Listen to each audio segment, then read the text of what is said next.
Ladies and gentlemen, good evening, and welcome everyone to a conference on Can We Really Live Together, initiated by the Şehir Icebreakers Club. We have an impressive audience here, I can see, and it means that it affects each of us, and it means that everyone cares. So I'm really impressed by the way, because we had a difficult week of midterms exams, but now I think it's so important topic to talk about. And I would say that we should admit that multiculturalism is on retreat in many countries now. And as an ideology, I guess, it failed, it is often criticized to fail to say that social cohesion now happens, and the fact that it's the national belongings can come together, and it encourages different groups of people to have a parallel life. And tonight I hope we can get some insights on how can we really live together, and the conditions, as well as, I guess, as the challenges that just come in front of us and limit us to have a common life and to live common, to have common values. And I believe we all have what to share. And even in this university, we have such a diversity. We have 400 international students, and still we see how different identities are just grouped. And we see Arabic students having a group. We have Eastern European students having another group, and it would be really interesting to see how these people interact. And I think this club is really made to, it aims to bring all of us together. And I hope that we can understand that the current issues of Islamophobia also, which are growing in Europe, and we saw the terrorist attacks which have the reaction on it has an Islamophobic character too. And as I'm coming also from Moldova, which is an Eastern European country, and when I watch news in Russian, in Romanian, I see this tendency of a terrorist attack, connected to Islam and to this religion, and which I find totally wrong. It's kind of misinterpretation which happens in social media, and I would like now to really find out your perception from sociological point of view, from religious point of view, on how people should interact, and how it is correct to come together and to share what we have. And now I would like to invite the representative of the club, Mohamed Amasha, to introduce us and to describe the main goal of the club. So welcome to the stage.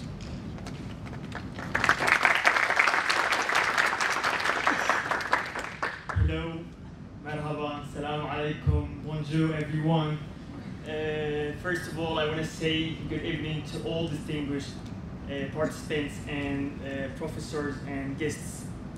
Şehir Icebreakers, that's the name that we chose to represent us as students of Şehir University. Those students who believe that the interaction between different people is really essential to live in a harmonious and enriched environment. Okay, we at Şehir Icebreakers believe that the humanity is waiting for a savior from its polarization. We also believe that although our world now is full of tragedies, many people from different backgrounds are becoming aware of the significance of living together based on gathering human values. Needless to say that such a thing, or going against the stream, is not that easy. But we believe that it requires an intellectual struggle with cultural heritages that shaped by polarized societies. Şehir Icebreakers is a call for a peace. Şehir Icebreakers is a call to have a deeper understanding of each other. Şehir Icebreakers is a call to put generalization aside and examine the reality without prejudgments. It's a call to dig into our cultural heritages, looking for what gathers, not what separates. It's a call for love and respect. Shehir Icebreakers is a call for everyone who believe that we can really live together. We call them to do his or her best to raise the awareness between people. Shehir Icebreakers is a call for each student in this university to contribute to a gathering environment in the university. It's a call to each club and community to work with one another. It's a call for our conscience to be all the time guide to peace. Shehir Icebreakers is a call to be all the time sure that better life can be lived if we really believe in that and work for living. It's calling you to break the ice. Before leaving you, I want to really thank our distinguished guests, and at the same time, I want to thank Lucia that accepted to come here and be the moderator. And at the same time, I want to thank my friends who worked a lot to have such an activity. So thank you so much.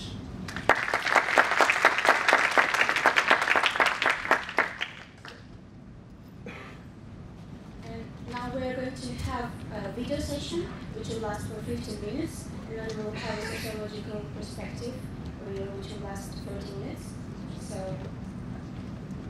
I'm going to try to put it down.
After the events of 9/11, many Muslims in the United States were accused of crimes that they have not committed, especially during the Bush administration, and they had to defend themselves in court. One of the most important American lawyers who represented them was a Jewish lawyer called Stanley Cohen. Cohen was a frequent guest on Al Jazeera channel, and I personally attended his speeches at conventions, and I noticed that he would always start by greeting his cousins in Palestine, and even greeting the resistance in Palestine. Some overzealous young Muslims objected to the idea of dealing with a Jewish lawyer, or even with a Christian one for that matter. Their argument was that the verse number 51 in Surah Al-Ma'idah was very clear about that. The verse says, "O you who believe, do not take the Jews and Christians as allies. They are allies of one another. And whoever is an ally to them among you, then indeed he is one of them. Indeed, Allah does not guide the wrongdoers." So to them, that issue was crystal clear. Some people have said that the word allies here means friends, meaning that you should not take them as friends, while others have said that it refers to taking them as allies in war or entering into mutual defense agreements with them. Well, if that is the case, then the Palestinians should have rejected the freedom flotillas that had come to Gaza carrying people from all over the world to defend them. They should have met them at the shore and asked them to head right back, since there were Jews and Christians among them. They should have said that they, as Muslims, could not have Jews and Christians defending them, nor were they allowed to defend them, because that is what the verse in the Quran means. I would like to emphasize that the Quran taught us to be objective and to avoid generalizations, and told us that not all people are the same. It also said regarding Jews, is it not true that every time they made a treaty or took a covenant, a party of them threw it aside? Unfortunately, however, we always tend to generalize, but in all honesty, When I observed the position of Jews and Christians regarding issues related to us, I found that many of them were very positive toward us. One example is Sir Gerald Kaufman, who is a member of the British Parliament. He stood up in Parliament during the attack on Gaza in 2009 and said, "My grandmother did not die in Hitler's concentration camps in order to provide a cover for Israel to carry out the horrible actions it perpetrates." And he is not the only one. We have all heard of Dr. Norman Finkelstein, a Jewish university professor who is well known for his support of the Palestinian cause. Al Jazeera TV made a documentary about him called "A Jew Swimming Against the Current." Many of us have seen footage of his lecture at the University of Waterloo when he was defending the Palestinian cause, and some Jewish students stood up crying and told him that his speech offended them and had made them feel unwelcome. His reply in effect was, "I do not respect these cheap tactics that you use, and your tears are crocodile tears, and it is all just an act." All this from a Jewish man. One of the films I did for Bridges Foundation recently was called Jihad on Terrorism, and we filmed it with 10 guest speakers, 2 of whom were Jews. One of those was Dr. Philippe Sands, who is a professor of international law at UCL, or the University College of London. We were filming at his home. And at one point he said anyone asking about terrorism should research the Jewish organizations that were present during the 30s in Palestine, which we now call Israel. They used to blow up buses and kill civilians. At that point I yelled cut and asked that we refilm that part, requesting that he use the term Zionist organizations instead of Jewish organizations. He replied, "Why are you people so afraid? Aren't you defending Islam? I didn't say anything wrong. And you can go on and tell them that I am Jewish and that I said, yes, Jewish organizations did commit acts of terrorism. There are also Muslim organizations that commit acts of terrorism." I actually found out on that day that he was Jewish. I had not known that before. I also found out later that he had represented 10 detainees at Guantanamo. He also wrote 2 books, one called Lawless World and the other entitled Torture Team. In these 2 books, he wrote about the torture going on in Guantanamo, and he proved that the torture of Iraqi captives in Abu Ghraib prison had been under the direct orders from General Donald Rumsfeld, the American Secretary of Defense at that time, and that President George Bush had been aware of it. Dr. Sands was questioned by Congress because of his books. Again, this is a Jewish man. So does verse number 51 in Surah Al-Ma'idah forbid me from being friends with such a man who defends me? Does it forbid me from inviting him to dinner? Does it forbid me from letting him defend me? Does it forbid me from defending him and aiding him if he is ever in a situation that requires my help? This is something we really need to understand. I would like to address an important issue related to the interpretation of the Quran. In the Arabic language, there is the word naskh, which is used in relation to interpretation of certain verses of the Quran and is unfortunately often misunderstood to mean abrogation or cancellation. So interpreters of the Quran may say that a certain verse caused naskh of another verse, meaning that a certain verse came to cancel or replace a certain verdict or commandment that was mentioned in a previous verse. However, the Arabic word naskh originally means interpretation of something which is vague, or detailing something which has been said in general terms. So a verse in the Quran may, for example, give a general meaning, then be followed by another verse that explains it in further detail. Whenever we are faced with a verse of the Quran that we do not comprehend, especially one that concerns our relationship with non-Muslims or deals with fighting or waging war, we should use a rule known as the plus or minus 7. Plus 7, minus 7 rule. This means that you should read 7 words before or 7 words after the word in question, because the context may give you an answer to your dilemma. If it is still unsolved, then you should read 7 verses ahead or 7 verses before the verse in question, and you will undoubtedly find that the context solved your question. Context in the Quran involves the verses preceding as well as the verses following the verse at hand. Together, they form the context. Now, if we apply that rule to verse number 51 of Surah Al-Ma'idah, and we go only 6 verses forward, we will find that our dilemma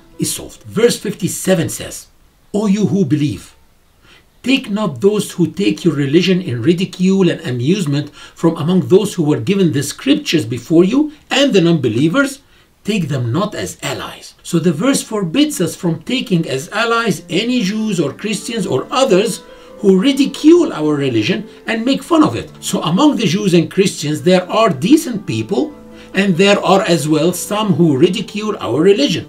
And it is the latter that I should not befriend, nor invite to dinner, nor defend, nor should I allow them to defend me. The verse following that also says, and when you announce the call to prayer, they make of it a mockery and a joke. That is because they are a people without understanding. In other words, when they hear our call to prayer, they keep up making fun of it. So this verse basically asks us to have dignity. How can you befriend someone who makes fun of your religion? Suppose a friend comes up to me and says that he is going to Denmark this summer. My reaction should be, great, Denmark is a beautiful country, go and have a good time, but bear one thing in mind. There are certain people in Denmark who mocked and ridiculed the Prophet, peace be upon him, by publishing offensive cartoons about him. So do not befriend any of those individuals in particular. As that friend is leaving, I can also say to him, take care and remember what I said about the Danish people. Here, of course, I do not mean all the Danish people. I gave him some general advice, and I also gave him a more detailed version that better explains the intended meaning. He should understand that when I used the generalization, I was implying that particular group of people I had previously mentioned in detail. In a similar manner, we can say that verses 57 and 58 do not abrogate verse 51, but rather they further explain it in detail. I would like to point out that there are many similar situations, and I would like to make it clear that I will not befriend anyone who makes fun of my religion, whether he's a Jew, Christian, or even a Muslim. If there happens to be a Muslim who ridicules Islam, I will not befriend that person. So it is really not a matter of a person's religion. God Almighty in Surah Al-Mumtahana says, God does not forbid you from those who did not fight against you on account of your religion from being exceedingly kind and just towards them. Indeed, God loves those who are just. This means that regarding the Christians and Jews who live amongst us in our communities, as long as they do not fight us on account of our religion and do not seek to turn us out from our homes, then I must treat them with extreme kindness. Now, the Arabic word bir, which is used to denote extreme kindness, was actually used in the Quran in two situations. To denote the way we should treat our parents and to denote the way we should treat non-Muslims living among us, whether Christians or otherwise. What is the full meaning of the word bir? As I said, it means absolute kindness, which can sometimes reach the extent of a Muslim giving up some of his or her rights for the sake of that other person. For example, one of the rights of Muslims over one another is to be greeted by the salam, meaning peace, upon encountering each other. A Muslim who enters a certain place is required to greet those who are already there. So if a Muslim enters a place where I am sitting and does not greet me, then theoretically I have the right to berate him for that and demand that he greet me. But if my father comes towards me and does not greet me, would I ask that I be vindicated on Judgment Day? Of course not. I would gladly forfeit my rights regarding anything he owes me, because he is my beloved father. So the word bir means extreme kindness, dealing with someone with extreme righteousness, giving them even more than they are due. So God orders me to use this magnanimous attitude towards my parents and towards the non-Muslims around me, as long as they do not fight me on account of my religion or turn me away from my home. The very next verse in the Quran says, God only forbids you from those who fought you on account of your religion and expelled you from your homes and aided in your expulsion. He forbids you from making allies of them. And whoever makes allies of them, then it is those who are the wrongdoers. Of course, it makes sense. How on earth can I befriend people who wage war on me or on my brothers and sisters, who turn me from my home or help someone in doing so? Of course not. So it boils down to the attitude of the non-Muslim towards me. If it is one of respect, then I must be decent and respectful in return.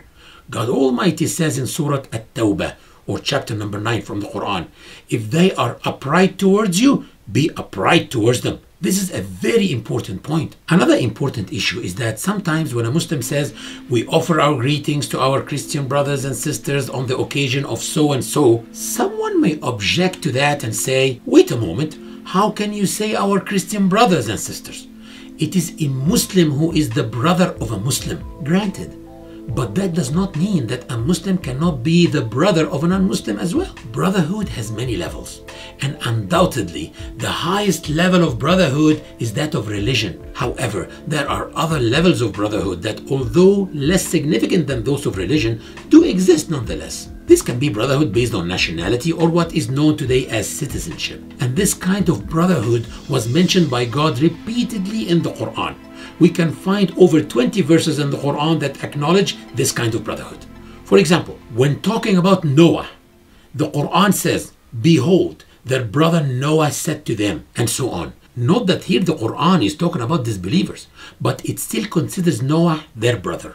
He is not their brother in religion, but their brother on account of belonging to the same tribe and homeland. The Quran also says, "And to Madian we sent their brother Shu'aib," and it says, "And to Thamud their brother Salih." So, to sum up, God Almighty told us that Muslims are brothers and sisters to each other and are brothers and sisters to non-Muslims as well. They are brothers and sisters in humanity. This is very clear in the Quran and is also very clear in the farewell speech by the Prophet, peace be upon him, during pilgrimage, when he said, "O people, your God is one and your father Adam is one. You all came from Adam and Adam is from dust." He was not addressing Muslims only here. He was addressing all the people of the world when he said, "O people." He didn't say, "O you who believe." And he's mentioned that we all came from Adam emphasizes that we are all brothers and sisters who share the same origin.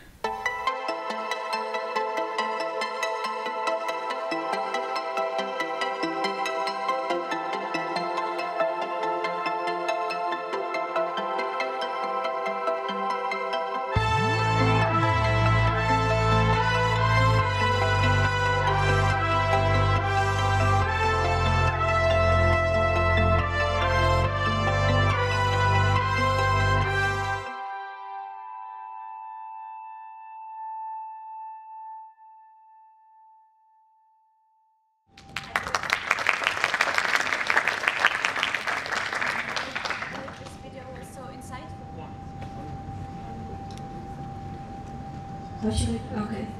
I believe this video was really insightful and merited your applause. And was interesting to think in the same time, historical experience of Spain when it was conducted by Muslims for 800 years, and where Jewish and Christians and Muslims live under the same umbrella.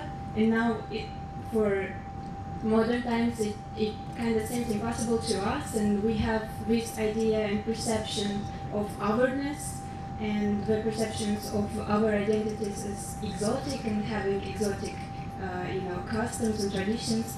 And now I'd like to introduce the distinguished guests.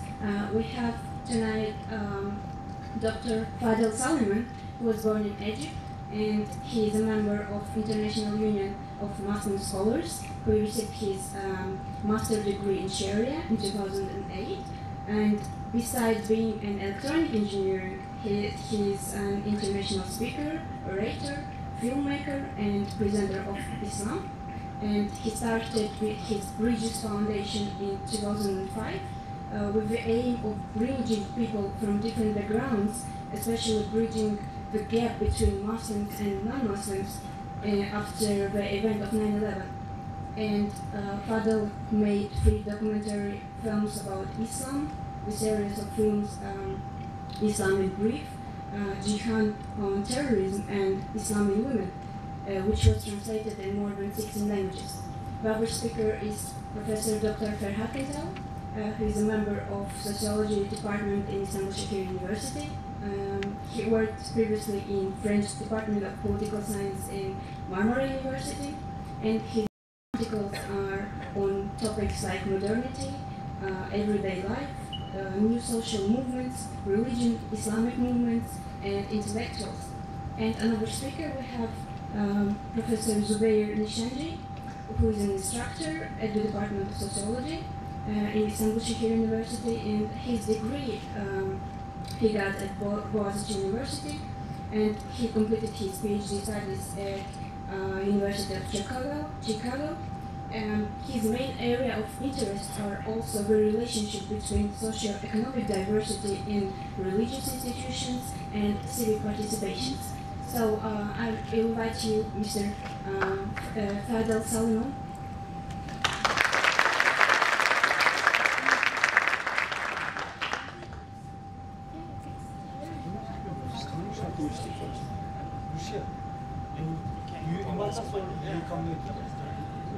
Okay, so we can have a sit here, and then perhaps start.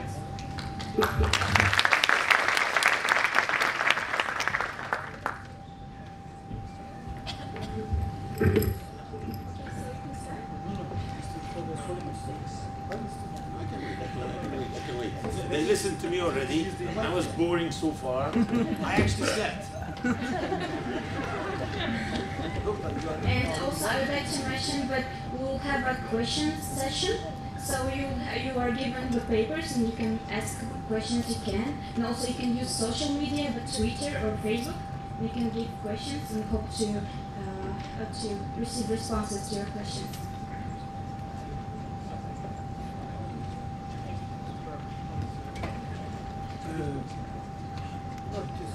Introduced already, so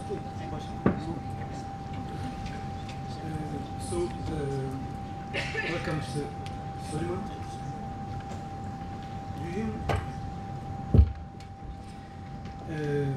Thank you so much for this organization. I thank so much to these Icebreakers, this new club of İstanbulsehir University. I hope that they will really break the ices in that university and they will participate to the breaking events of other ices in this country and in the region.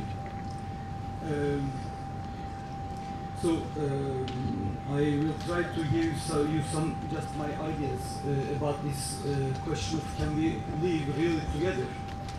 It is the name of a book of Alain Touraine. It was written more than 10 years ago, I think. Now it is Can We Live Together, Equality and Difference. The name of the book was that. More or less it was based on the idea that in order to live together, really, we have to take into account two main dimensions of the human beings or of the human societies. The first thing is to establish a kind of equality or justice, you can interpret this, to consider each other, to consider other people on a level of equality. And which means living in a country, living in on the same earth, there is a question of justice. And we know that the world is not equal. And it is not only a question of to be just the subjects of God. Yes, for that reason we are all equal. But what about the social world, our social world? What about the classes? It is obvious that when the 1% of the world population possess the more or less 50% of the world earth or income, we cannot talk about the equality, we cannot talk about the justice. So the first way of thinking has to be based on the question of class. Because we are suffering because of our class positions, because of our income, whatever, all these issues. So there is socio-economic and of course culture related to that.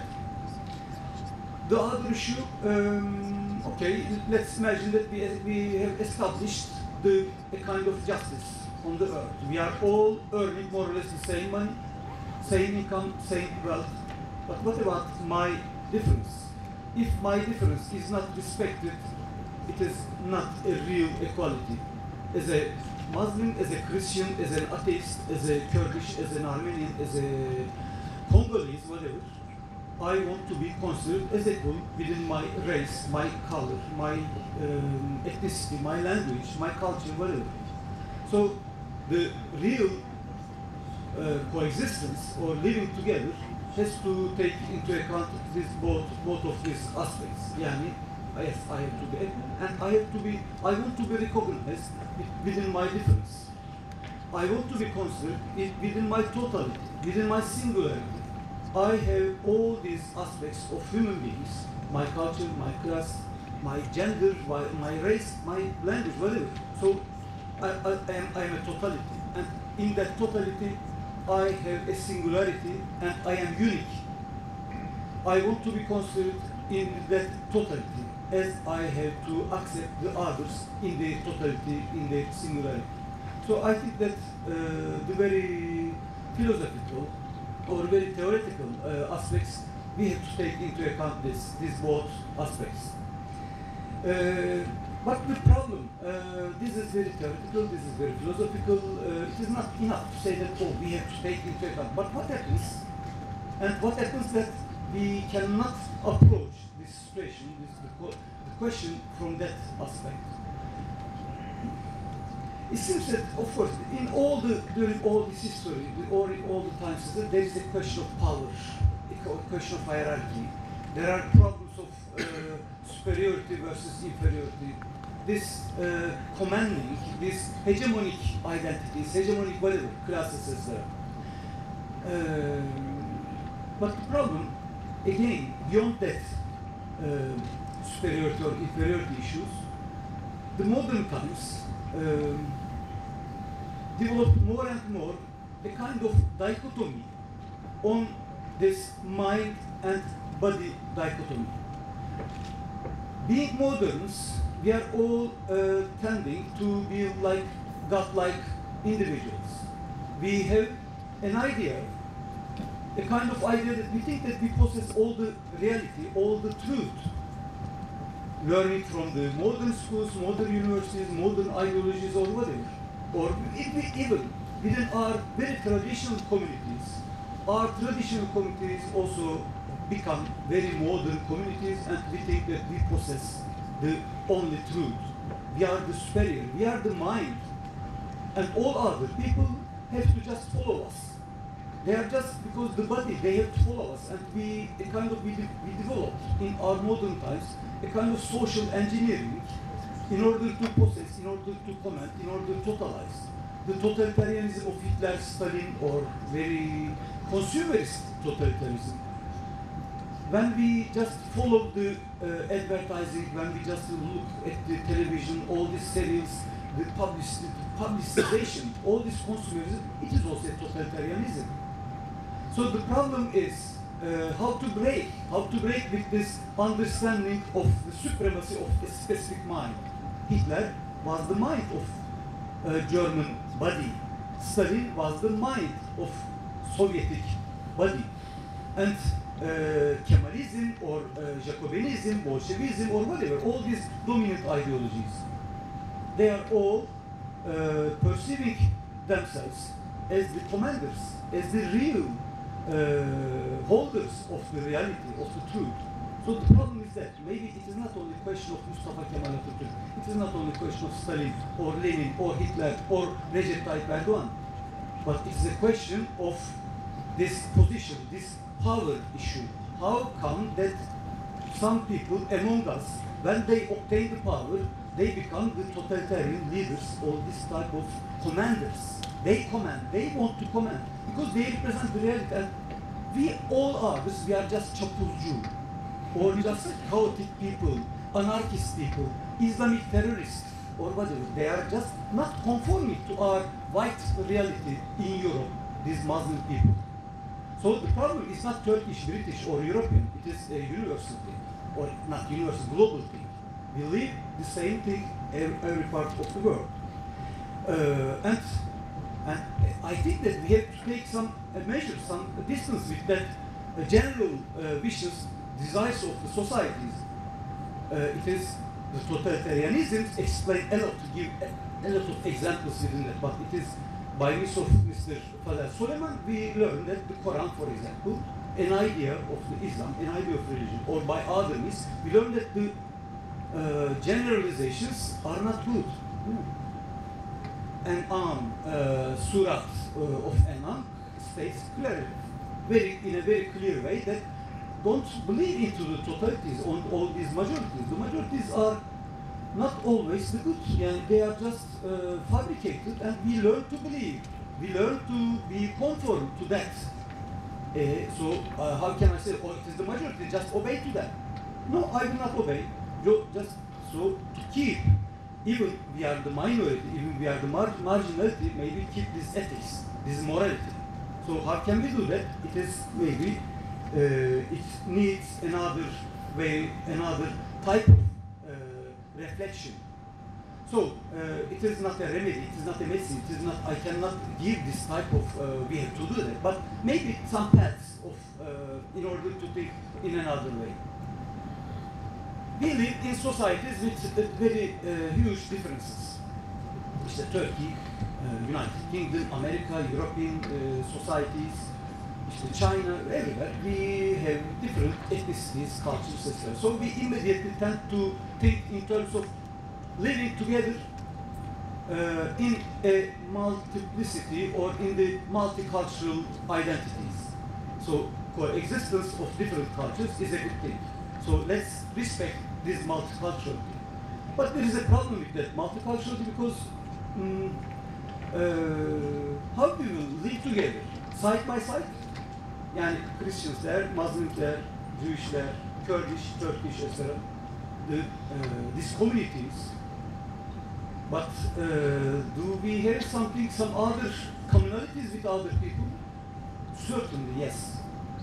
The Muslim is not only Muslim because he is inherited all the previous religions.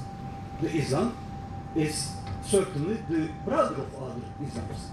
It is in relation with other religions.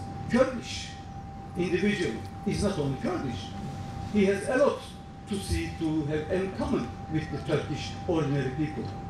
What about the Hutus and Tutsis in Rwanda? They were all, even not brothers, they were the same.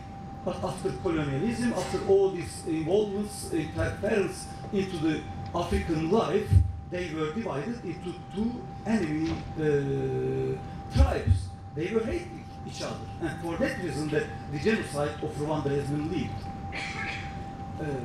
So it is not enough to say that Hutus and Tutsis, oh, let's be friends. It is not enough. We have to think what are the commonalities between the Hutus and Tutsis and say that they are all from the same basket, from the same soil. They are raised, they are living within the same territory. So maybe my purpose more, the most important what I'm saying, I am not only this Turk, Muslim or atheist or Christian or whatever, but I am also something else. When the people are killing the other people, they are not killing only the other people, but they are killing themselves. I am continuing. My body is a continuity of another body. My mind is a continuity of another mind. Because I am, in order to refer to Agnes Seller, a very important sociologist of everyday life, I am an inter-individual territory, and within that territory there are a lot of individuals. There is my father, my professors, the books that I read, the experiences coming from another horizon of the world. So when the killing is happening, it is not killing just another person. There is some part of mine which is killed. So I have to consider, I have to know that the other is me. There is a part of mine in the other body. So establishing these connections, establishing this common points, without never saying that we are the same. We are absolutely not the same, but we contain, we have another aspect of other people. Just imagine what happens concerning these lynchages, these exterminations on everywhere. What about these bombs in France, in Paris, or in Ankara, in Suruç, in Diyarbakır, in Beirut? Just in few months, we lived all that. How come that some people have the idea of killing other people in a so radical way? Again, I have another reference. Some of the students who take my course, they know very well. I was talking about Mary Douglas. Her example about purity and danger. maybe the technique of some human beings, some human social or groups, they are able to exteriorize, humiliate, dehumanize other people as they were total dirt. If we can perceive the other people as dirty, as dirt, like our bodies, street or whatever, this excrements, all these defects, all this, the rest of our body that we clean normally, periodically. If we can perceive the other people as dirt, we can clean them. We can kill them. Maybe the problem is to accept, to perceive that the others are just a part of our bodies, maybe. So I don't want to take more your time, but maybe we have to have a very critical, very radical critical distance with that dichotomic thought of modern times. We have to be a little bit more modest. We do not possess all the knowledge, all the reality, all the truth of the world. We are just small individuals. So instead of playing the God-like people, just let's accept that we are human beings, and let's not be surrounded to the constructed idols or all these constructed fictions of that modern world. Let's be a little bit more modest. Thank you.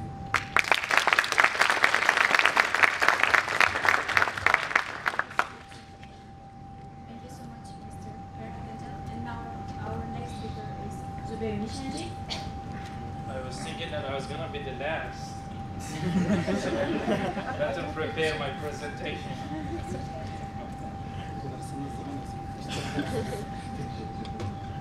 Okay, can I get my thing connected to the system?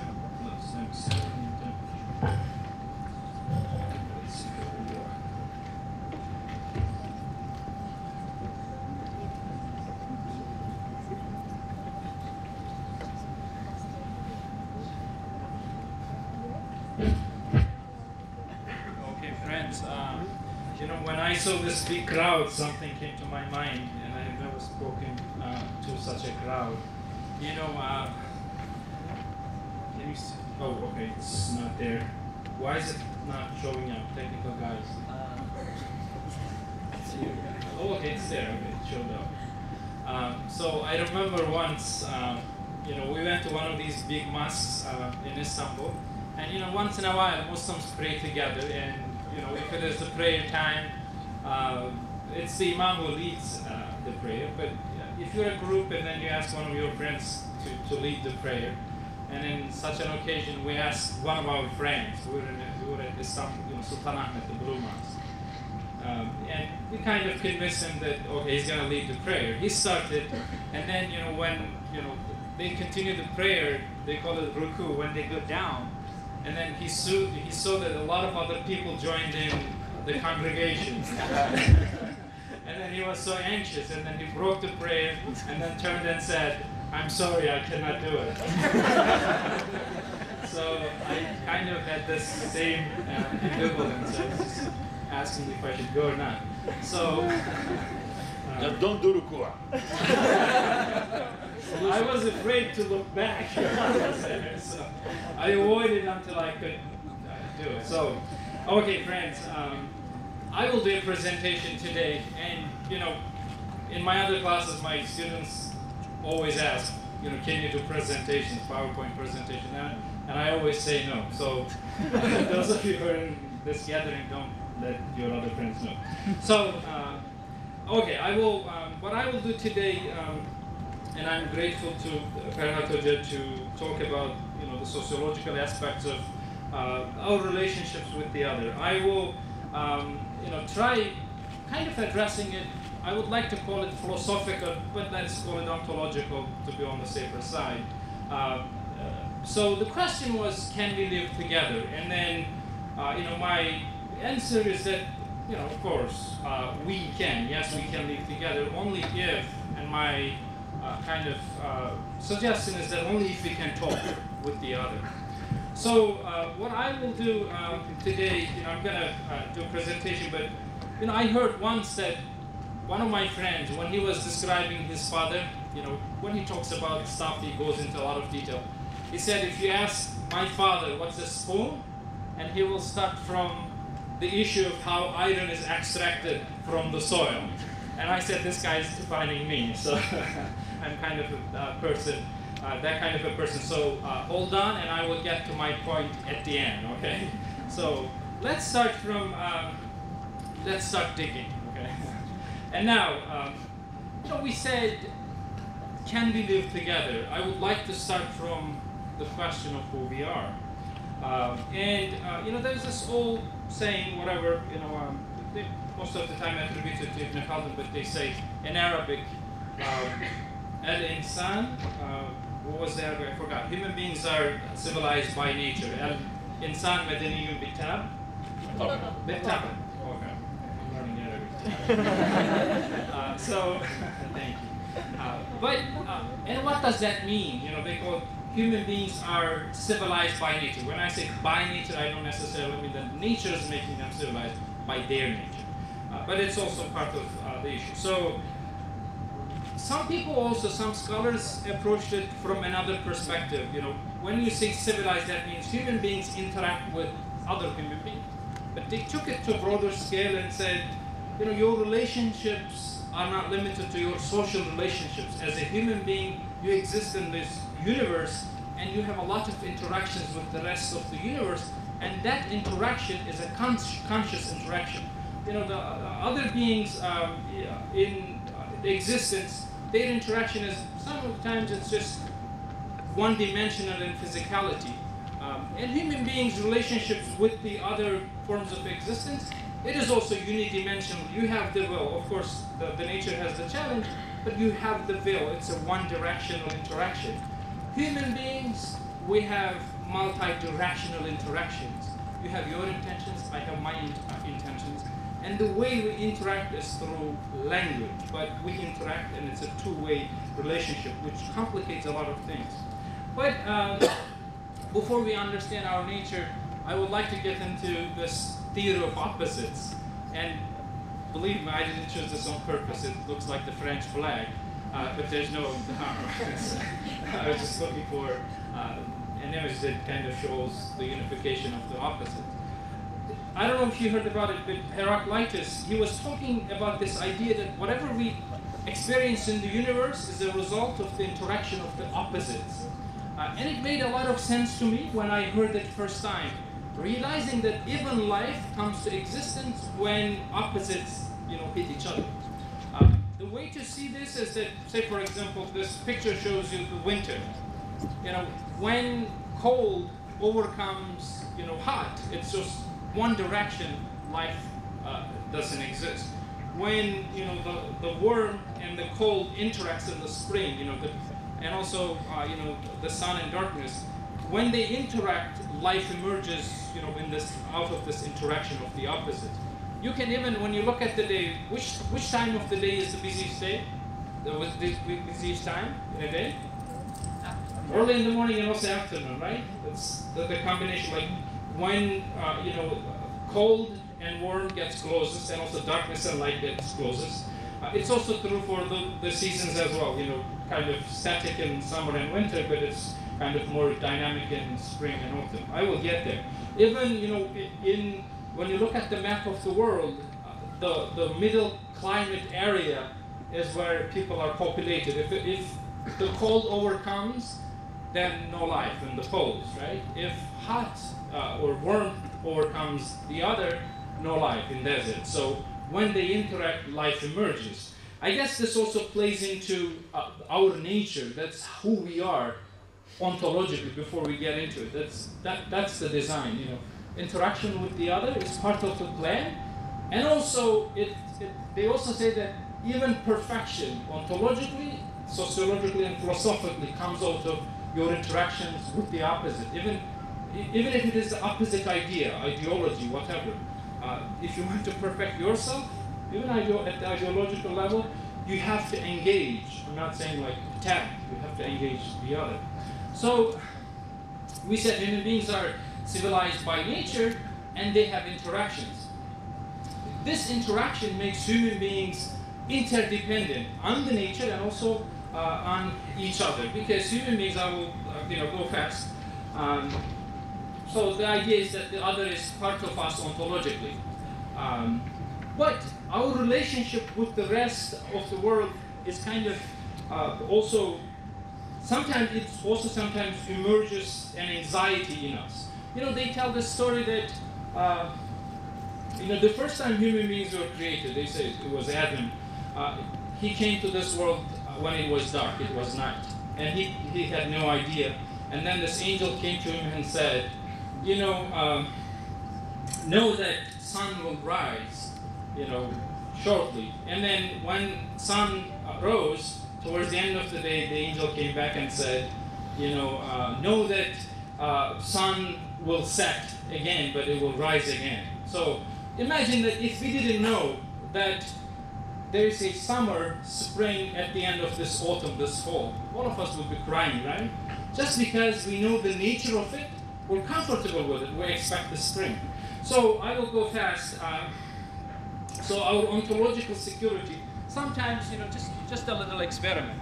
I don't know if you guys will be able to see this. What do they call it? Social experiment? Okay. We don't need the microphone. I will show you something, but be honest in your answer, okay? Credit card. Okay. Well, I will show it to you.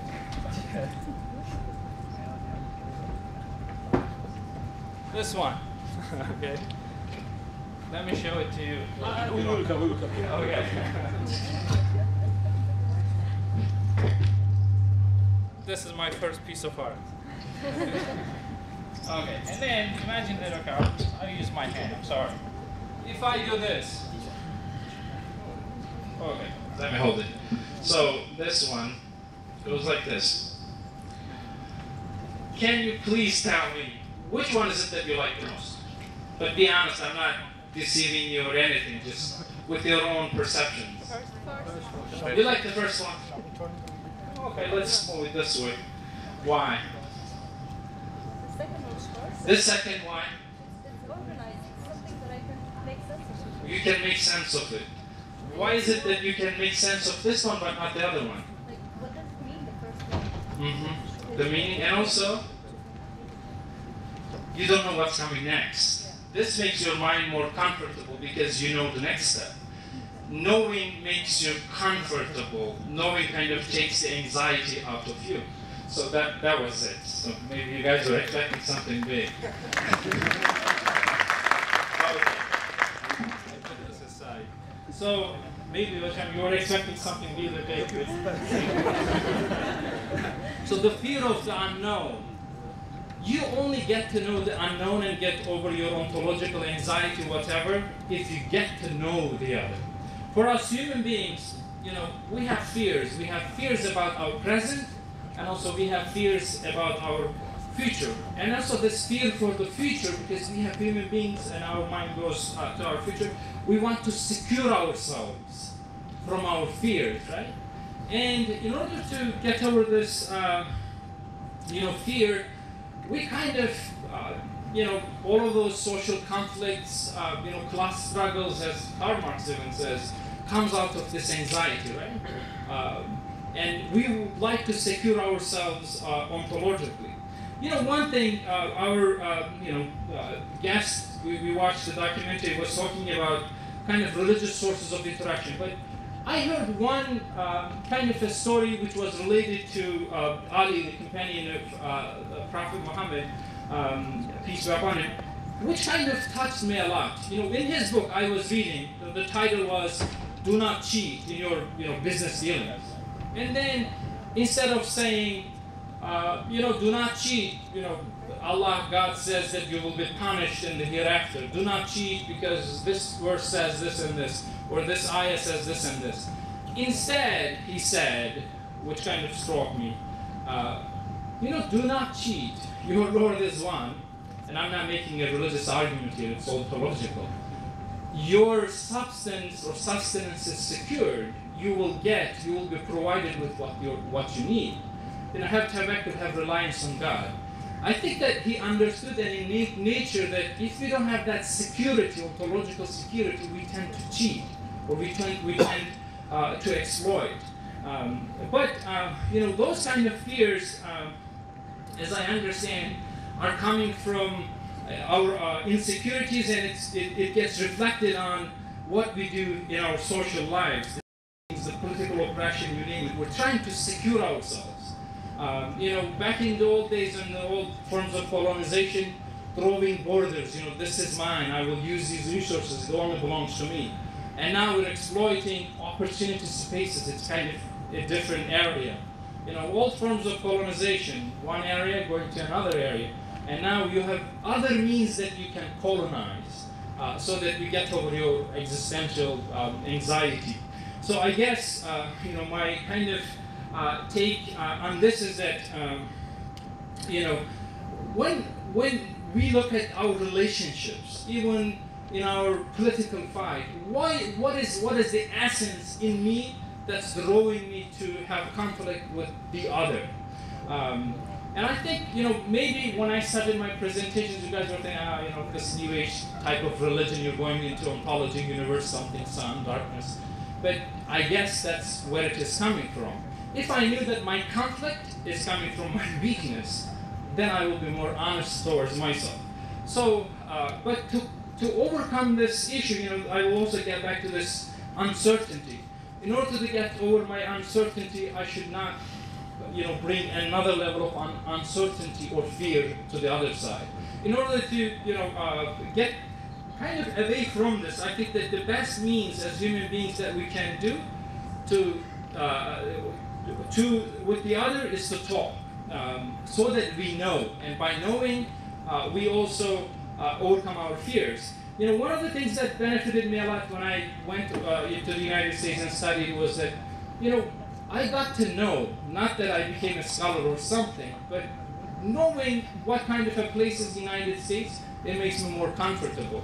Perhaps the same is true for others. That's why I appreciate, conversations in Socrates' notion that we're part of the same thing, only if you understand and interact. So then my suggestion is that we talk. That is also why, I appreciate the efforts of the Icebreakers Club. Seeing this great variety of backgrounds in front of us is a big treasure, and I'm hoping that we will continue talking, so that we live in a better place. And that's the end of it.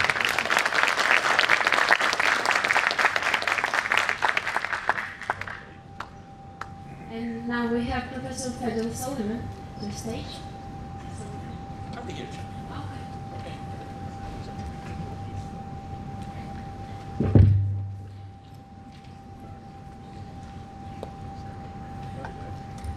Assalamu alaikum wa rahmatullah. Or should I say assalamu alaikum? This is my 31st visit to Istanbul. And actually Istanbul is the dearest city to my heart after Mecca and Medina. I love Istanbul very much. I love Turkish people so much. Turkish food also. Alhamdulillah, I don't live in Istanbul because just 2 days I gained 5 kilos. And this is one of the beautiful things here. There's a verse in the Quran that I love so much. And this verse is an answer to a question that I used to have in my mind for so many years. For so many years, when I used to see people fighting each other, I used to ask myself, wasn't it a better idea that God Almighty could have created us all from one background instead of people fighting each other? Men and women, those who are married will understand. Whites and blacks. For centuries there were problems between whites and blacks, and whites enslaved blacks. Arabs and Turks and Kurds and Koreans and Chinese and Japanese. A lot of problems, people are fighting each other. Why didn't God create us all from one background? And then because of the Quran, you can find an answer to any question about the creation. I found the answer to my question. God Almighty said, all mankind, He didn't say, all you who believe. He didn't say, all Muslims. He said, all mankind. So he is talking to each and every one in this room. I created you from male and female and made you into nations with an S and tribes with an S, that you may know each other. I stopped at this point and I said to myself, oh my God, imagine that we could have been all whites speaking Italian, eating pizza, that's it. Or Chinese, speaking Chinese and eating Chinese, and that's it. This life could have been so boring. No chance to get to know each other. No chance to discover each other. Tourism businesses will go out of business because travel where? See what? It's a boring world. Turkish Airlines will go out of business. Egypt Air will go out of business. No tourism, no hotels. Travel where? See what? It's a boring world. So God is saying to the mankind, I created you from different backgrounds so that you may get to know each other, not to fight each other. So people should not throw the blame on God for fighting and for wars.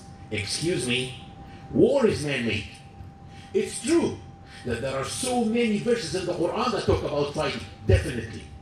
And I'm very proud of these verses because one of them explains the whole thing and tells me you are allowed to fight back those who fight you and never initiate war.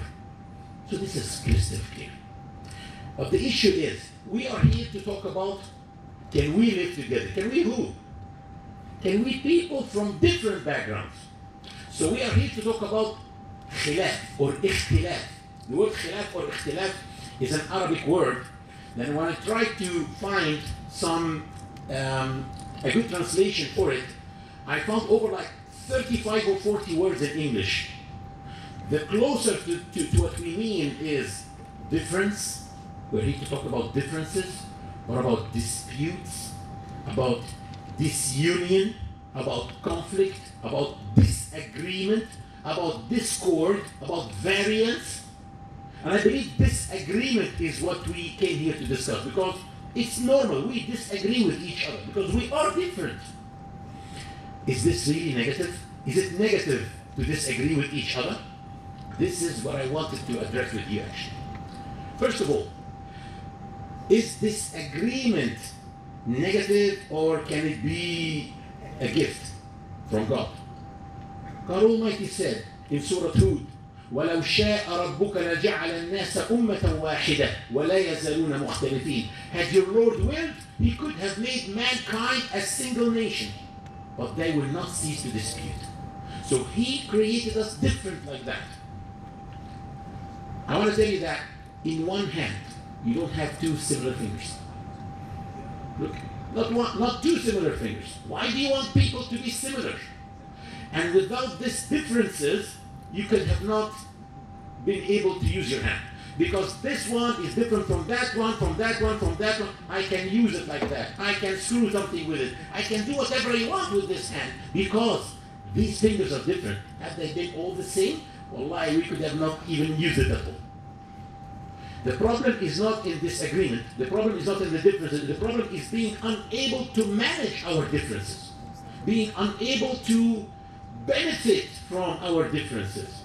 Actually, disagreement and differences is considered, according to the Quran, a miracle. One of the miracles of Allah. Allah says in Surah Al-Rum, وَمِنْ آيَاتِهِ, and among His signs is the creation of the heavens and the earth, and the diversity of your tongues and colors. Herein indeed there are signs for the knowledgeable. So if you are knowledgeable, if you utilize your intellect, you will find the beauty and the sign of the existence of God in the differences of the colors and tongues and languages. Why is there disagreement? Disagreement is a result. They call it, disagreement is the son of al-hiwar, dialogue. When people dialogue with each other, they discover that they are different, that we disagree. So we cannot know that we disagree with each other until we speak to each other. So we have to dialogue in order to discover that we disagree with each other. But the beauty is, disagreement in itself is the father of the truth. So when we disagree with each other, because we had dialogue with each other, we can then reach the truth. The truth can be either my opinion or your opinion or none of them. But we cannot find that until we dialogue with each other. So the problem is in the harmful disagreement, not in the useful disagreement. There is useful disagreement and harmful disagreement. Harmful disagreement is what leads to tensions and to friction between people, but not to finding the truth. That's why the Prophet, peace be upon him, Prophet Muhammad encouraged Muslims to engage with non-Muslims in talks and dialogues and with each other too. But he said, cease the dialogue, stop talking. When you see this, he said, when you see every person feeling proud of his own opinion. So the dialogue will be fruitful when I try to understand you and try to find the truth in what you say. Maybe what you say is the truth and I'm wrong. But he said, cease and quit this dialogue, don't continue when it just becomes just an argument. And when can you know that it's an argument? He said, when everyone starts to be proud of his opinion. He said, seize the dialogue here. Harmful disagreement is what doesn't lead to the truth. So the lesson here is that, number one, you need to accept diversity. You need to accept that there are someone else who disagrees with you. You have to accept this. Second, don't be a bigot. Don't defend your own opinion. Just try to find the truth, whether it's your opinion or someone else's opinion. Imam Shafi'i, one of the great philosophers of Islam, one of the great thinkers of Islam, one of the founders of the 4 main schools of thought, he said, and he was a very good debater, he said, I never entered into any debate and wanted the other one to appear wrong. Which means what? He wanted to find the truth, and he even prefers that he becomes wrong and the other one is right, because he will benefit 2 things here. First, he's going to learn something new. Because in every debate, if I am proven right, I'm not learning anything new. But if someone else is right and I'm wrong, then I learn something new. This is number one. Number 2, to protect himself from his ego. When he is always successful, always winning the debates, his ego can really destroy him. And ego is the biggest enemy, according to Islam, of any human being. It's your ego. It's far more dangerous than the shaitan or the devil. Far more dangerous. Actually, the shaitan itself, or the devil, according to Islam, is a very weak creature that can't do much. The ego is what made this creature a devil. Before the devil, there was no devil that made the devil become a devil. But what happened is, when God created the human being, he ordered the angels to prostrate down for this creature, the VIP creature, Adam, who has superiority in knowledge even above the angels. And he ordered the angels to prostrate. Of course, everybody else will do the same. Everybody did that except one, Satan. God blamed him in the Quran and told him, why didn't you prostrate yourself to the one that I created as I commanded you? He said, because I am better than him. I am better than him. I am white and he is black. I am European and he is Arab. I am Arab and he is Indian. Isn't it the same? This, according to Islam, is the original sin. Because in Islam, the sin of Adam is not the very first sin. This sin preceded the sin of Adam. So if there is something which is called the very first sin or the original sin, then it will be the sin of devil, not the sin of Adam. And it is not a fruit that was eaten from a tree, but rather, it's racism. And then God told him, get out from paradise, you cannot act as a racist here. So according to Islamic teachings, racism is the original sin, and racists have no place in paradise. The problem is, why can't we accept each other? Why do we exclude each other? It's because everyone thinks himself better than the other. Everyone who puts a bomb to kill people is because he excludes them from humanity. He thinks that they don't deserve to live. No one kills someone else except when he excludes him first from being a human being. So we need to benefit from the disagreement in order to learn something new all the time. And Allah subhanahu wa ta'ala told us how to dialogue with each other with sensitivity.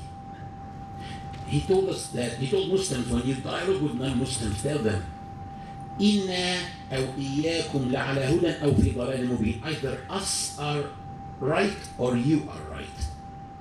Or either us are misguided or you are misguided. And then he said, tell them, you will not be held accountable for any crime that we commit, nor we will be held accountable for any mistake that you do. He said, don't say crime to them. Which means be very sensitive, be very polite when you talk. Express yourself. Talk in everything, but still with sensitivity, that your aim is not to make the other one angry of you. It's to find the truth together. How long do I have? 3 minutes, okay. A Western politician in the UK said recently, no one in the UK has the right to be protected from being offended in a democracy. He didn't say that. He said, in a democracy, no one has the right to be protected from being offended. Any person or any group can be offended. This is not an ideology. This is a mental sickness, believe me. For me, I don't take this. My values will always remain the verses of the Quran that say, believers, let not some men among you laugh at others who may after all be better than them. Nor let some women laugh at others who may after all be better than them. Nor defame, nor be sarcastic to each other, nor call each other by offensive nicknames. Believers, avoid making too many assumptions. Some assumptions are sinful. Do not spy on one another or speak ill of people behind their backs. Would any of you like to eat the flesh of your dead brother? Making an analogy of someone who stabbed you in your back by talking about you in your back, like someone eating the flesh of someone else, of his own brother. No, you would hate that. So be mindful of God. God is ever relenting. The issue is we need to be open-minded.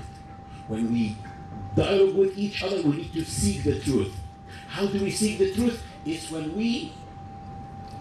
I'm sorry. There's jinn here. There's jinn here. Huh? The jinni here. Anyway, so the issue is you should always have your beliefs based on evidence. So let's try to find the evidence. And wherever the evidence will take us, let's go there. Anyway, I would like to end my talk here and open the floor for your questions. And thank you very much for inviting me to this beautiful place, this beautiful university. Thank you. Thank you so much. Now we have our question session. So I'm expecting your questions. And while the microphone is circulating within the room, who has the first question, you can raise your hand. So, Assalamu alaikum wa rahmatullahi wa barakatuh. My name is Fatma and I'm studying psychology here in Shehir University. First, I would like to thank you all. Thank you, professors. Thank you for these ideas and the idea of we should stop being gods and try to be a human being. And the idea that Zubair Hoja also suggested, they were really nice. Like, we would like to break the fear between us and the others. The question is that it's nice that we know now that yes, we can live together, but can we ask how? How? As Muslims here living in Turkey, I am Arab, I am Muslim, I'm different, and I'm different among other different people as well. What should I do? What's my role as a Muslim youth living here? Who would like to take this? who would like to? Thank you. You know, okay, I'll go first. I think you will continue doing what you do by talking. You know, I told this before too when we had this gathering between the international and national students. You know, sometimes it's more difficult for the static group to extend the hand. This is my observation that it's most of the time the minority which have I call it like the antennas are on, more receptive, more understanding, more analytical. To extend the hand, you know, maybe they have fears of the unknown. By making yourself known like you do today, I'm hoping, you know, it's not going to guarantee, but it will help. And also organizations like this, right? We're trying to understanding something, but at the same time we're practicing it. It's a double benefit. Yeah, it's icebreakers. I don't know if you guys knew this. I was kind of surprised. This vehicle is also called the Icebreakers in the north. Nice coincidence. Professor, yes. Sorry to interrupt you. We just had a similar question, but something added here. So in theory, we understand the importance of dialogue and accepting the other, but how do we apply this in real life, in real issues? And one example, dealing with homosexuality. So answering this question, can you comment on this? Is it me? Is it directed to me or to everyone? To all the speakers? All the speakers. But as you Okay. well, if you could just have a comment on it. What was the question again? Can I ask a Okay. question? Listen, So I was thinking that, you know, I did, and then for the next question I can sit down. It was the problem of homosexuality, so how to deal with that. I mean, maybe the speaker, the person who asked it, asked this question in terms of religion, how to accept homosexuality and the marriages between the same sex, I guess. I guess if the question is coming Can I clarify something? I'm sorry. This is my question, and I would like for Ustaz Fadl Sulaiman to answer it, because I would like to know the Islamic point of view of this issue. Sure. Because now I've met, like, I have some experience with this issue, and personally as a Muslim I don't know how to deal with it. Okay. I don't want to judge people, but at the same time I have my own stance. So, thank you. I would like first to quickly address the question of the sister who said, I am different here. How do you advise me to live among different people or people who are different from me? Allah subhanahu wa ta'ala told you in Surah Fussilat, verse number 24, إِدْفَعْ بِالَّتِي هِيَ أَحْسَنُ فَإِذَا الَّذِي بَيْنَكَ وَبَيْنَهُ عَدَاوَةٌ كَأَنَّهُ وَلِيٌّ حَمِيمٌ, which means repel evil with what is better, which means you always start by treating people nicely, and then the Quran says, in this way, those who hate you will become your closest friends. So whenever you have problems and disputes with others, let know that you are not applying this well. One day I was working in the business of IT, and I was running the marketing department and the sales department. And one of my salesmen came and told me that his director is oppressing him, and he did not calculate right the commission. I said, listen to me, he's your director, and you came now complaining. I can call him now and bring him, and both of you sit in my room, and I will solve it. But I wish I don't do that. I said, it's very obvious that he is really oppressing you, and there's something wrong. Go back to your desk, call the canteen, and buy him a juice. You pay for that juice. So what happened is, he said, is that it? I said, that's it. He went back, and then he did that. So his director found that the door is knocking. You open, you found the janitor bringing a glass of lemon juice. He said, from who is that? He said, from Muhammad Abu Mahas. He said, okay, thank you. And then he called and said, Muhammad, thank you very much for the juice. Can you please come for a moment and bring your papers with you? I think there is a miscalculation.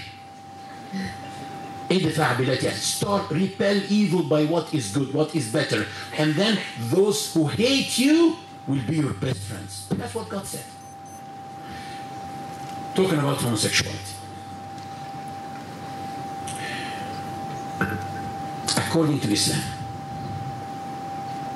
one can go to paradise for being homosexual. how if someone had homosexual inclinations towards the same sex, and then he or she abstains from practicing homosexuality to please God, this can lead them into paradise. So it's not about being homosexual or not. It's not about gender orientation at all. It's about the practice itself. In Islam, homosexuality is one of the sexualities that are forbidden. Not only homosexuality. Homosexuality is forbidden, and heterosexuality is also forbidden. A man and a woman cannot have sexual intercourse if they are unmarried. Sodomy is forbidden, which is anal sex between husband and wife is forbidden. Bestiality is forbidden, which is a man and a dog, for example. So homosexuality is one of a list, a long list of sexualities that are forbidden. So we are not homophobic like people think at all. Our law tells us if you want to be close to God and you have such inclinations towards the same sex, you have to deal with this test. You have to persevere, you have to be patient, and that's it. So that's how we understand homosexuality. But a homosexual can go to paradise, actually, if he, for the sake of Allah, abstains from this. I want to tell you that not everyone who practices homosexuality is a homosexual. Some of them are not. They're just having fun. They're just trying something new. Yes, that's right. And don't laugh. That's the issue. So not necessarily. So being homosexual or not is not a question at all. It's not a problem at all. It's about practicing something that God said no about it. So the issue is, we as Muslims who are practicing, who want to be close to God, we are not going to do that. Like we don't drink. We have friends who drink. Like we don't do other things. Well, for example, watch, porn movies. Then we have friends who watch porn movies. And they're still our friends, our colleagues. We will deal with them. It's okay. So the issue is, if I have a colleague who is a homosexual, I will still deal with him. I will still have no problem with him. I will just not practice this with him. That's it. So the issue is, I will still have him as a friend. I will not discriminate against him. And that's it. Okay. Since you started to talk, there is one more question according to you. So, a student writes, I'm a student back in Egypt, and in levels 1 and 2. I wish bridges have branched here and carry on the beautiful message in Istanbul. So perhaps the student wishes you to have a branch in Istanbul. I can't have a branch in Istanbul. I will gain weight, and I'm already overweight. But I have friends in Istanbul. I have the CCC, the Cross Cultural Center in Istanbul, that invite me several times, nearly every year I come, and I hold training sessions with them. Actually, just sounding CCC is good, because CC only reminds me of the devil. And the third C reminds me with angels, actually. So the issue is, right now we can't have a branch in Istanbul. We are not really, we are doing more film production. So recently, we launched a new series of 30 episodes called Islamophobia, which one of them was actually today. I wish that you all go to our YouTube channel, Islamophobia TV, and subscribe to this channel.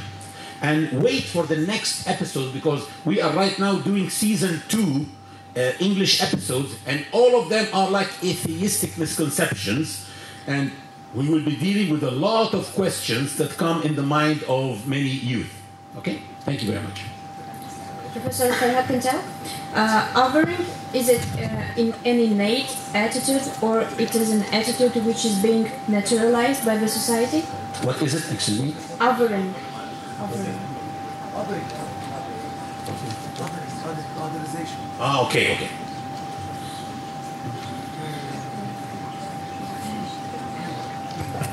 Maybe just a few words about this homosexuality issue.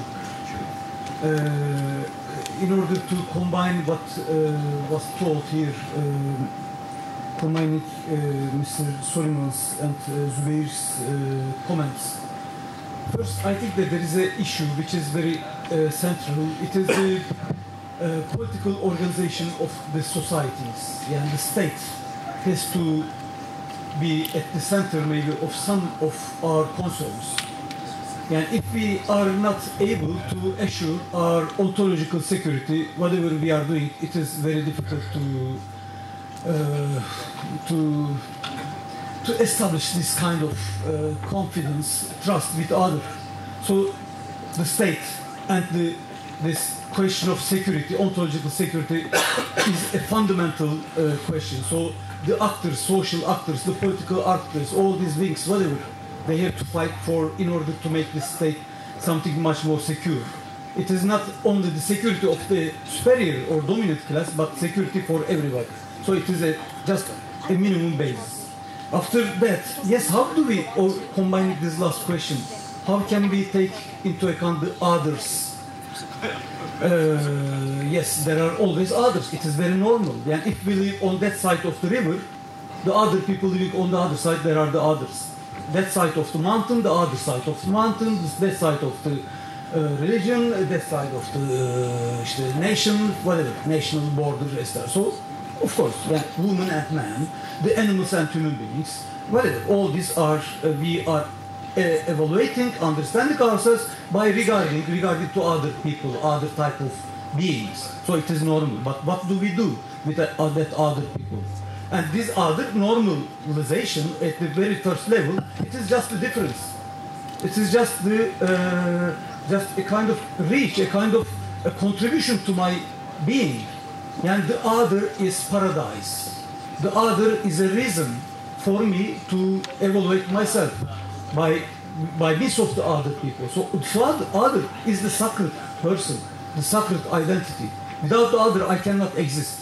So it completes, I think, what was told by Mr. Soliman. So the problem is, for example, let's take the homosexuality. We can understand that the homosexual is very natural.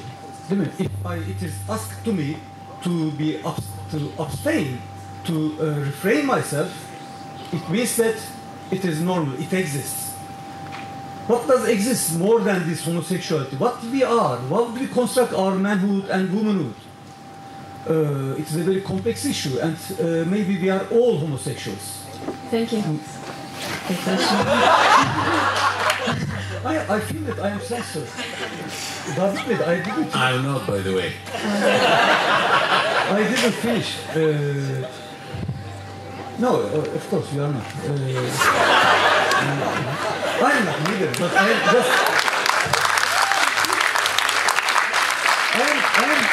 I am just wondering. And just imagine all these religions, all these ethnicities, languages, tongues, etc. What we are, how, to what extent we are pure. We are never pure. We have maybe, in order to understand the other, maybe we have to ask all these questions. Just we symbolize, all the human beings uses the symbols in order to manipulate, in order to construct identities. Maybe the problem is just here. And let's think that we can be other. So let's think that we can be homosexuals. Let's understand. Or why, for example, the Quran or all the religions have full of sins. The homosexuality is just the latest maybe. However, the killing. Why do we do not hate people who are killing? Why it is much more important than homosexuality? Maybe it is something more than the religious thing. Why we hate eating pork? Why we hate eating or drinking alcohol? All the problems touching our body, these bodily activities, maybe they seem to us much more sinful, but it is not a question of Islam. It is not a question of religion. It's a question of much more general traditions. The religion doesn't ask me to be essentially against homosexuals, but we perceive the homosexual as the most important sin. Just let's think why. Why it is much more important than killing somebody. Why we do not hate people killing? So, but we are discussing these people, homosexual people, but we do never discuss these criminals, these killers. Maybe it is just to be taken into account. Neyse. The reason I interrupted you is because of so many questions, so much interest. So technically, nothing personal, okay? It would be better to collect all the questions and answer maybe all together. It would be much more easy. We have a question now in the room. So I'll to you, Anas. My name is Anas, and I wanted to address a question to Mr. Fadel Soliman. I believe that during the course of humanity, multiculturalism has never worked. So, since you're representing Islam here, I want to ask you a question for Islam. I'm from Kosovo, and 500 years ago, we were not Muslims. But Ottoman Empire came and told us, you either become Muslims, or you have to pay jizya. Now, for what equality are we talking here? The second thing here is that I believe that your answer about homosexuality just, proves my point that multiculturalism can't exist. So, since it doesn't exist, why do we have to work so hard in something which is not true? It's some ideal which we can never achieve. Actually, if it's a matter of money, it could have been better to stay Christians and pay jizya, by the way, cheaper than becoming Muslim and pay zakat. Because zakat is... Zakat is much more than the jizya, by the way. But the issue is, you know that I always speak about Islam and I defend Islam. And when I defend Islam, I mean I defend the Quran and the authentic Sunnah of Prophet Muhammad only. I don't defend Islamic history. Not everything in Islamic history was right, and people should understand this. So there are things that were okay, there are things that were not okay. So I don't necessarily have to defend the Ottoman Empire to defend Islam at all. The Ottoman Empire did a lot of good things and a lot of bad things at the same time too. No problem. So I'm telling you, if this really happened, then this is definitely wrong. But according to my knowledge is that you should have asked, and what about becoming Muslim? Is it really free? Because it's not free to become Muslim, by the way. You need to pay 2.5% of your cash savings every year. About multiculturalism, was that question for me or for? Yeah, for you. Okay. No, as I told you, we need to integrate with each other. But integration does not mean wiping the culture of the others. This is the problem, for example, of Muslim minorities in Europe. Because they want us to integrate, and we say, okay, we are ready to integrate. How can we integrate? He said, when Fatima starts dating John. Is this integration? When you start eating pork, when you stop eating halal meat, is this integration? This is wiping out the culture of the other. Integration means sharing cultures. With the good that you have, I should share it with you. And the good that I have, you can share it with me. This is what I believe, what works and what Islam tells us. You know, I will always be Muslim, I will always have my do's and don'ts, and the other, or the non-Muslim will always have his own culture and his do's and don'ts. I should respect him and respect his culture and traditions. And Islam obliged me that in a Muslim country, I should actually give him the freedom of practicing his own culture and his own tradition. We have a verse in the Quran that says, let there be no compulsion in religion. Do you know why this verse descended to Prophet Muhammad? Because before Islam, there were some ignorant Arabs who hated to have newborn baby girls. So they made vows to God. God, if you give me a boy, not a girl, I will make him a Jew. Because the Arabs looked at the Jews like people of the book. At least they're still higher and better than them because they are idol worshippers. So because of that, there was a generation of idolaters, idol worshippers, whom their sons were Jewish. When some of the parents became Muslim, they started to put pressure on the Jewish youth to convert them by force from Judaism to Islam. The verse descended on the Prophet saying, let there be no compulsion in religion. Leave them alone. Why force anyone to become Muslim? Defending the right of Jews to stay as Jews. So this is what Islam tells me. In this society, we should be multicultural, multi-tradition, multi-religion, and no one should try to wipe the culture of the other. That's what I believe. Thank you, Dr. Can I respond Sure. quickly? Of course. Thank you for sharing your perspectives, and it's good to hear. So one thing, even if we assume that it never existed, imagine that if we're talking about trustfulness, maybe it's impossible to find a good society in which everything is correct. it doesn't necessarily mean that we should not work towards establishing, such a relationship between us. Just closing the doors like it's impossible. I don't think it's a workable way of, approaching these kind of issues. I don't know if that relates to what you're saying. We have another question. Where is the microphone? Yes, let's hear. For that converts that converted to Islam, they had to serve up to 24 years in the military. But those who remain Christians, they would pay the little money, but also continue their business and invest their time. Of, choosing, not forcing your religion. It's just one thing. Okay. It's all about equality. We have one question. Yes, hello. First, thank you for the presentations. I'm Farah Halaba. I'm an Egyptian studying political science in Şehir. I don't have a specific question. It's a sort of a comment that I expected to hear from the panelists. I actually expected to. You described the other, and you described how could we deal with the other, but the other was always the other color, the other religion, the other language, the things that we were created by. And I think most of the people here, or generally intellectuals, already have the knowledge that, okay, we shouldn't be racist, we should accept the other colors, sort of things are a little bit of cliche to us. I expected to hear, the differences of the things that we made, like for example, hijabi and a non-hijabi, how people looked at it, or in other cases, niqabi, how she's looked at, or in our countries, in the Middle East, the classes like those things, or yeah, exactly, or for example, generally the classes, for example, someone could be from the same religion, same sect, same nationality, but they don't look the same, and they don't lift. For example, in Egypt and many other countries, the political affiliation polarized people so much. So I expected to hear how could people who are politically polarized or religiously polarized could live together. Because this is where, in the Middle East especially, we're having a real problem. Everyone sees that his political affiliation is way better, the way he dresses is way better, the social class he comes from is way better. So I think this is where we need to live together and learn. Yeah. Sorry. Thank you so much. And thank you so much for your questions, for being active. It seems that it's a really hard debatable topic. And I will have one more question. Let's have two questions. Okay, we'll have one more question from here and one question from there, and we'll finish.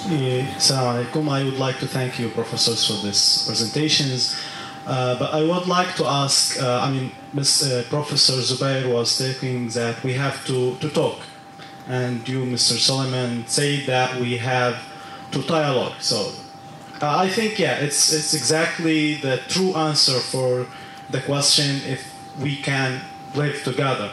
But when it comes to Palestine and Israel, can the Palestinians live with the Israelis together? Is the talk and dialogue is the true answer for this? We have dialoguing for more than 20, 30 years with the Israelis. I'm Palestinian, by the way. So until what? Do we have still to talk with them and to take our rights? Or what is the answer for this? Thank you.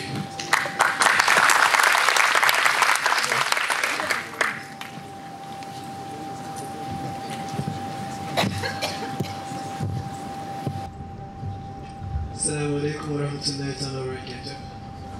The name is Harun Rashid, Istanbul University, MSc Mathematics. In our bid to coexist, we try to create a culture of acceptance. At what exact time do you draw the line between compromising on your values and this coexistence? Thank you.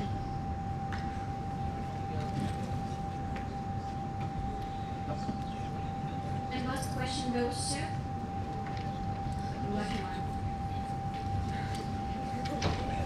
Hi, thank you for the presentation. I'm Fawaz, I'm a student of sociology. My question is to Farhat Kandal, since you are using a lot of sociological perspective in your lecture. We often speak about a lot of ideas from theological perspective, from sociological perspective. At the same time, when we look at the practice of everyday life, there is always differences, and sometimes people cannot reconcile theological perspective and sociological perspective, which we've been witnessing at even now. So I'm wondering, like, something is organizing our lives, senses, sensibilities, like the powers. I would like to call it like powers of secular model, and they're trying to organize like how we should live in a ways to try to be modern and in a very specific way. So if we don't have a radical or critical approach toward this modern sensibilities, senses to the ways in which we live, can we speak more about togetherness and differences? Thank you. Okay, thank you so much. It was the last question, so we expect your answer. Yes, Ferratice was already mentioned in the question. About the Israel and Palestine, reconciliation, what is your insight? Let me tell you my insight on this. Actually, the Palestinians were driven out of their homes. So no one has the right to decide on this, whether they live with the Israelis or they continue resisting, except the Palestinians. This is number one. Number two, if you take my advice, and if Palestinians take my advice, I would say 30, 40 years ago, I would say continue until you kick them out. Today, there's a problem that was created, which is there are millions who were born there already. They are not Russians like their fathers or their grandfathers. They are not Germans like their fathers or their grandfathers. Here, I would not go for a two-state solution ever. A one-state solution.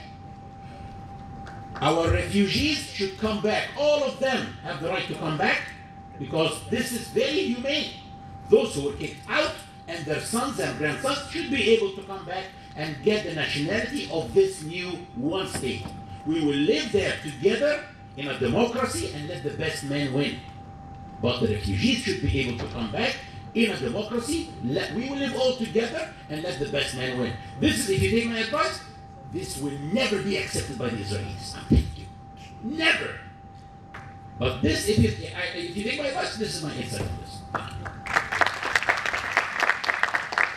So the conference came to an end. I thank you all for your participation and for your really Question for Dr. Farha. We were keeping to the end because it's the dessert of this. The cherry on the cake. Yes. Okay. So just very shortly, this question, I think it's a fundamental question, what we learn from the modern thought. We have to be very critical about that, and sometimes to belong to that religion or to some other religion, it doesn't save us. Because we are all very modern, and we are all thinking in a very dichotomic way. It's for that reason there are others, all homogeneous groups, and we, the very homogeneous groups. So we have to see that, for example, among the Israeli people, there are people like us. They want the freedom of Palestinian people. So I can just imagine that I have just to find the other, which is very comparable, which is very, I can converse with them. Yani this dialogue is very good, but we have a word much better for that. Muhabbet. Muhabbet is much more reflexive. Yani instead of just, it is not just A and B who are, of course it is important, but more pushed than that, we can imagine another type of coexistence, a kind of reflexivity, and just finishing, rupturing with the rational, irrational, progress and backward.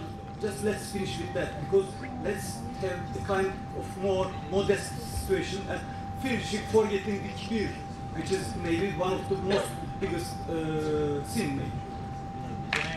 Yes, please. I know, 2 years running, that it's kind of a hard question, but I would still dogmatically go to my original position of, again, saying talking. But sometimes, remember, it's just a simple example from your daily life. Your kid comes and wants to talk to you. You're busy doing something and you don't care, and then the kid starts hitting you, by force because you're not listening. Even when it doesn't work, the smart kid does what the smart kid does is that goes and tells the other adult that this person is not listening to me. Can you help him understand? If we cannot directly talk to someone close their eyes or ears to us. Perhaps we should find, I agree with Farhat Hoca, and not, one component, one part of the Syrian population or the international community to talk to them. One of the things that I admire with the civil rights movement in the United States is that, the African Americans kind of mobilizing against this apartheid. They were able to mobilize the majority white Americans who would speak for themselves. Alliances, conversations, sometimes we directly talk, sometimes we talk through intermediaries. I don't think that those kind of doors are closed. I know it's kind of easy to talk about these kind of things from outside, but if we don't have the the dialogue, then people hit each other to just get their attention. I don't know, but still, I think there must be some workable way through dialogue, I guess. We have an additional comment. Yeah, just one final comment. I'd like also to quote John Milton, who is actually a British writer who addressed the House of Lords in the UK 3 centuries ago about the freedom of expression and the freedom of press. And he said that let all the opinions be there talking to each other. Don't you ever stop one of them or not allow anyone to say his opinion. And don't be afraid that the truth will ever be beaten, because when was the truth defeated? The truth will always be victorious at the end. But let them all be there and let all the opinions speak to each other. Allah subhanahu wa ta'ala said in the Quran, that on the waves of the sea there is froth, zabad. He said, فَأَمَّا الزَّبَدُ فَيَذْهَبُ جُفَاءً وَأَمَّا مَا يَنْفَعُ النَّاسَ فَيَمْكُثُ فِي الْأَرْضِ. He said, the froth will at the end disappear, and what benefits people will remain and stay behind. With that, I would end my talk, and thank you very much. Thank you all, and good evening, everyone.